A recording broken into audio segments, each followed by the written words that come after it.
Hello mga kaibigan! Welcome to RF Engineer Pilipinas.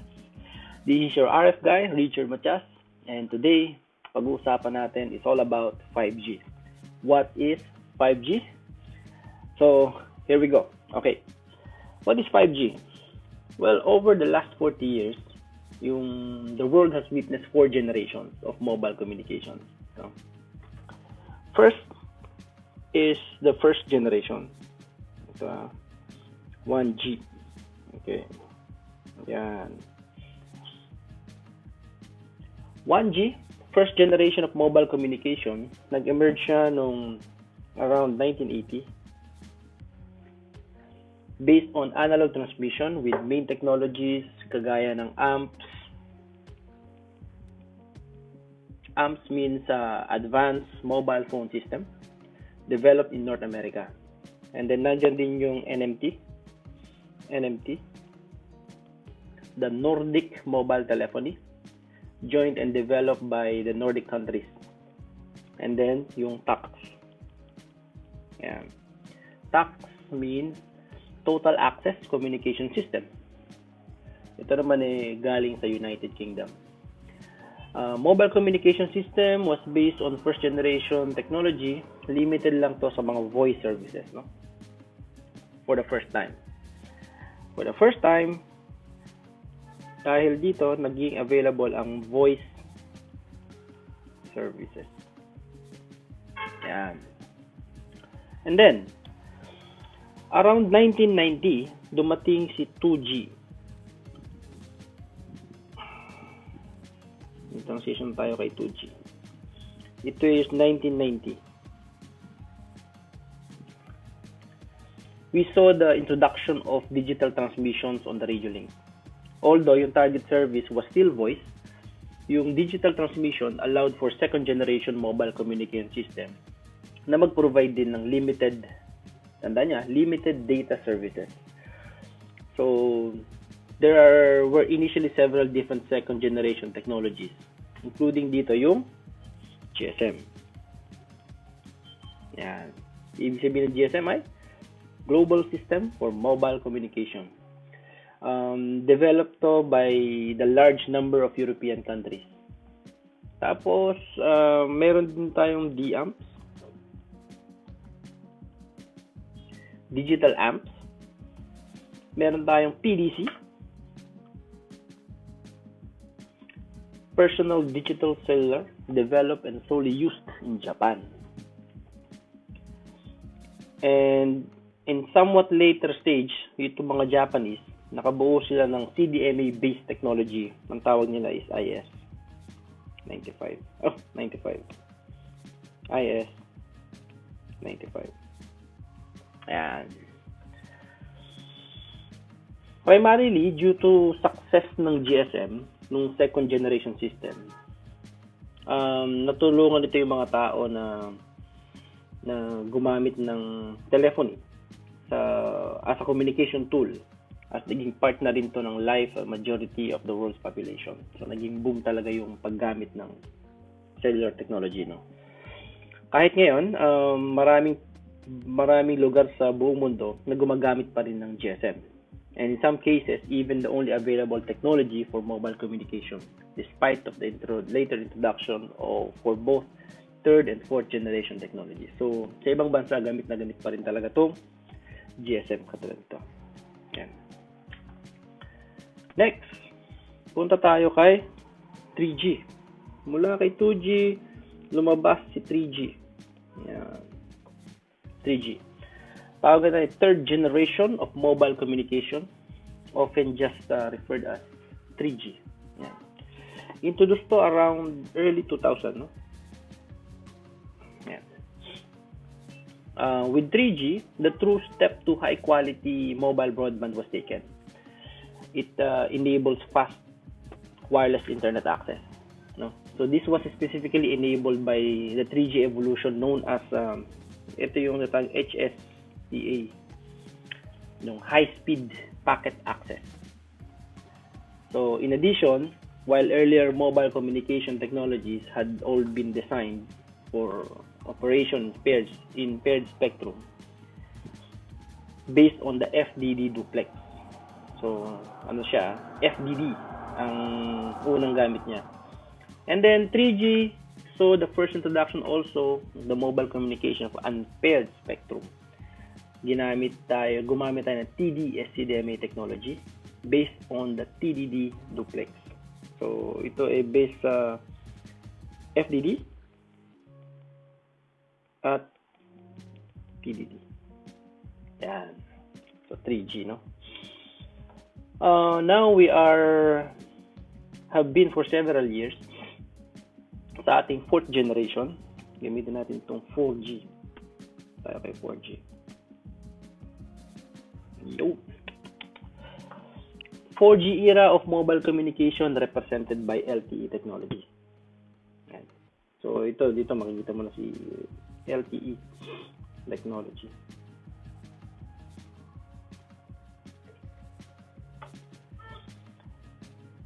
LTE has higher throughput than HSPA, providing higher efficiency and further enhanced mobile broadband experience in terms of higher achievable end-user data rate. Gumagamit ito ng transmission-based galing sa OFDM technology. OFDM-based transmission, which is wider transmission bandwidth and more advanced multi-antenna technologies. So, pag-uusapan natin yan in a later discussion. Furthermore, while 3G allowed for mobile communication in unpaired spectrum by means of specific radio access technology like TD-SCDMA, LTE supports FDD and TDD rin. FDD at TDD rin siya. Frequency division duplex at time division duplex. By means of LTE, the world has converged into single global technology for mobile communication, used by essentially all mobile network operators and applicable to both paired and unpaired spectra.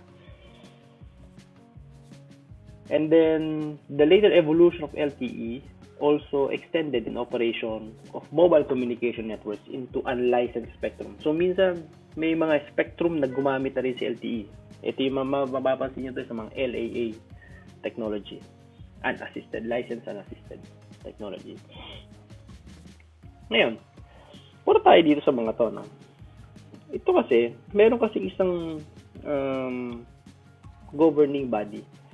Ang tawag natin is, puro tayo dito sa baba. Ang tawag natin is 3GPP. Narinig yun na itong 3GPP. 3GPP. Dito. Kasi nung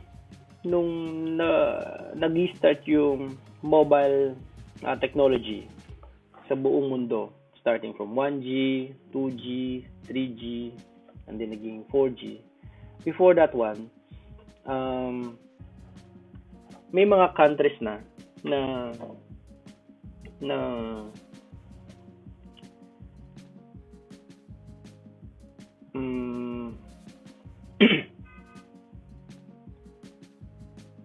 agreeing on multinational technology specifications and standards has been key to the success of mobile communication, di ba?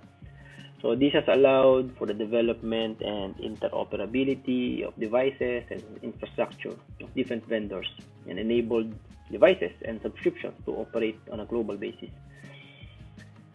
Already the first generation, for example, the NMT technology, was created on a multinational basis.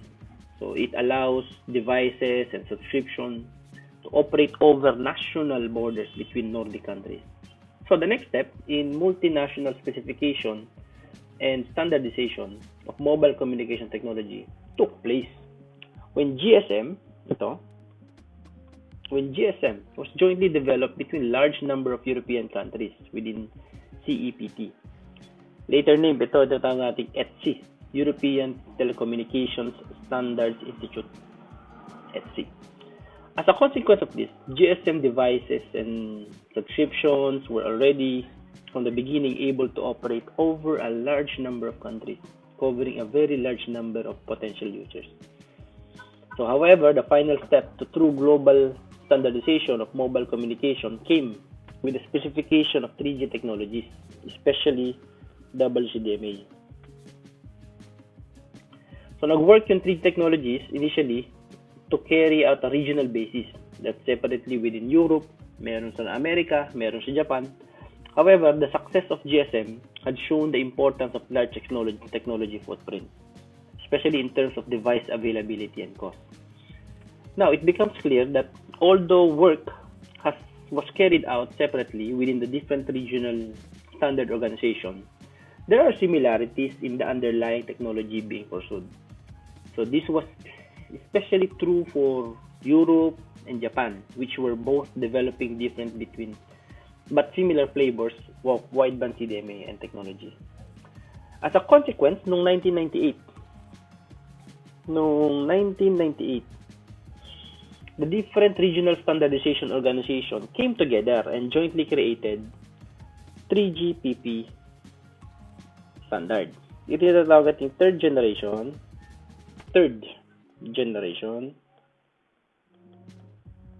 partnership project.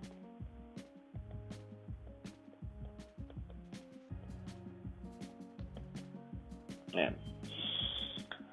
With the task of finalizing the development of 3G technology based on WCDMA. In a parallel organization, ngayon sa kabilang parte ng mundo, no? Meron silang 3GPP2. Third Generation Partnership Project 2 created a task of developing an alternative 3G technology. Ang ginagamit ito is yung mga CDMA 2000 based, no? CDMA 2000.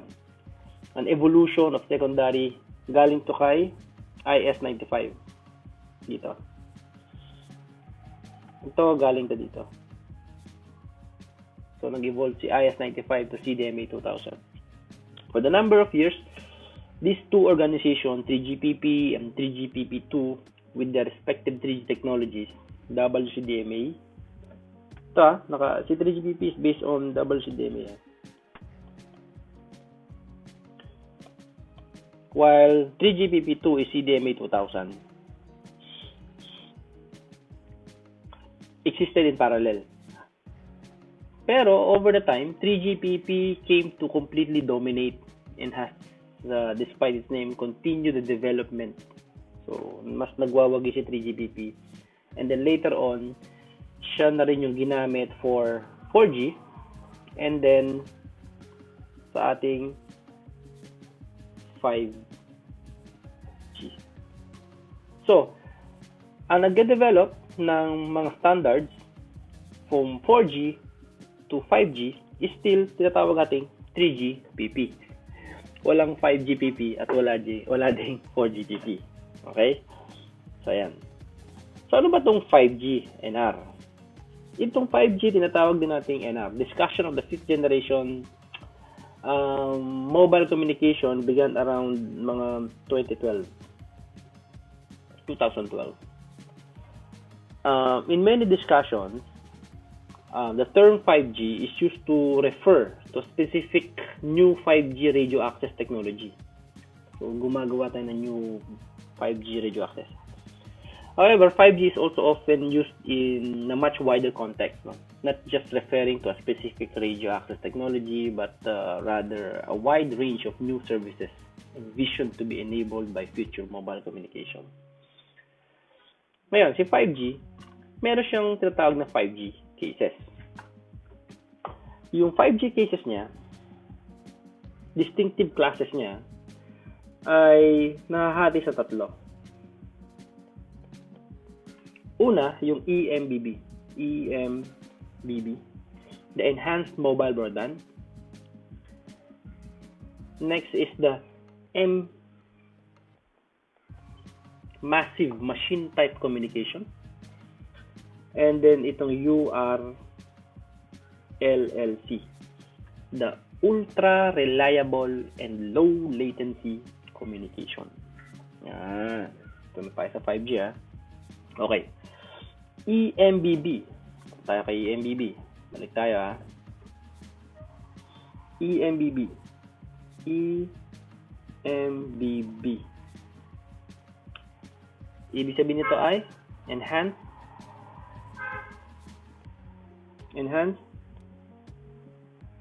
mobile broadband.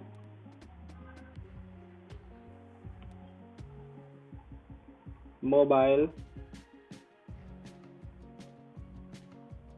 broadband. Enhanced mobile broadband meaning more or less straightforward evolution of the mobile broadband services of today. It enables even larger data volumes, mas mabilis, mas malaki ang capabilities, and further enhance user experience. For example, by supporting even higher end user data rates. They say it's until 1 Gbps, minimum of 100 Mbps. Ayan. Next, yung massive machine type communication. No? Massive machine type communication. It corresponds to services that are characterized by a massive number of devices. Maraming nakakonect, no? For example, remote sensors, actuators, monitoring of various equipment. Key requirements for such services include very low device cost, no? Dapat itong mga machine type nito meron tong very low cost, device cost. Mababa ang presyo, no? Very low device energy consumption. Energy consumption. Yan yung mga ano niya, no? Allowing for a very long device battery life of up to at least several years. So, hindi ka basta-basta magpapalit ng battery. Typically, each device consumes and generates only a relatively small amount of data.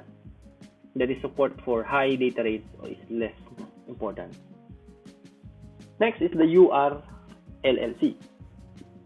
URLLC. URLLC is ultra reliable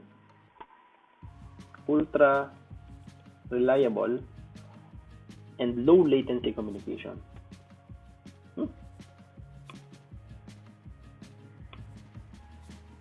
And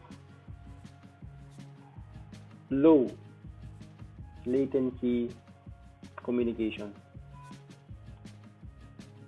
Yan. Itong mga type of service na to, ini-envision nila yung very low latency and extremely high reliability. Example ito yung mga traffic safety, automatic control, and then factory automation. Yan. So ito yung mga major 5G case, no, use case. It is important for us to understand this classification of 5G use cases into these three distinctive classes in somewhat artificial, primarily aiming to simplify and the definition of requirements for the technology specification. There will be many use cases that do not fit exactly into one of these classes. Just an example, there may be services that require very high reliability, but for which the latency requirements are not that critical. Katulad nung there may be use case requiring devices of very low cost, but where the possibility for very long device battery life may be less important. So, ayan yung ating 5G, no? So, how do we evolve from LTE to 5G capability? How do we evolve? Okay. Dito tayo sa second graph natin, ha. The first release of LTE technical specification was introduced back in 2009. Ito yung latest release. Since then, LTE has gone through several steps of evolution, providing enhanced performance and extended capabilities. This has included features for enhanced mobile broadband, including means for higher achievable end user data rates, as well as higher spectrum efficiency. However, it has also included important steps to extend the set of use cases to which LTE can be applied. Especially, there have been important steps to enable truly low-cost devices with very low battery life, in line with the characteristic of massive MTC applications. With this finalized, ongoing, and future evolution steps, the evolution of LTE will be able to support a wide range of the use cases envisioned for 5G. So taking into account the more general view that 5G is not a specific radio access technology, but rather defined by the use case to be supported, the evolution of LTE should be seen as an important part of overall 5G radio access solution. So, makita niya, no? So, the LTE at 5G, moreover, is working hand in hand. So, maririnig nyo in the future yung NSA and SA, non-standalone and standalone. Okay. Puro tayo dito sa natawag nating NR. NR. NR. NR, ibig sabihin dito is new radio. To meet the requirements and to exploit the potential of new technologies, si 3GPP initiated the development of a new radio access technology known as NR. New Radio Access Technology is NR. The workshop setting the scope was held in the around 2015, and technical work began in around 2016. The first version of the NR specification was available by the end of 2017 to meet the commercial requirements on early 5G deployments already in 2018. No? So NR reuses many of the structures and features of LTE. So makita nyo kapag pinag-aralan natin yung 5G, yung radio part niya, no? Kung familiar kayo sa LTE, halos parehas ang technology nila, 5G and LTE. So unlike the LTE evolution, it is not restricted by the need to retain backwards compatibility. The requirements on NR are also broader than was the case for the LTE, motivating a partly different set of technical solutions. Yan. So makikita natin yan, no? So interworking siya kay LTE. Itong dalawang to. 5G NR. Now, in parallel to NR, no? That is the new 5G radio access technology, right? Ito, yung 5G radio access technology. 3GPP is also developing a new 5G core network. No? Ang tawag sa kanya ay 5G core network. The new 5G radio access technology will connect to the 5G core network. However, 5G core network will also be able to provide connectivity for the LTE evolution. At the same time, NR may also connect via the legacy core network EPC when operating in so-called non-standalone mode together with LTE. Yan. Pag-usapan natin yan in the later future. Ano yung non-standalone at saka stand-alone. Okay? So, let's have a recap. So, this is the LTE evolution, mobile technology evolution. So we started on the 1G, 2G, 3G, 4G, and 5G. And then 5G has three use cases, major three use cases: the eMMB, this one, the eMMTC, and the URLLC. eMBB means enhanced mobile broadband.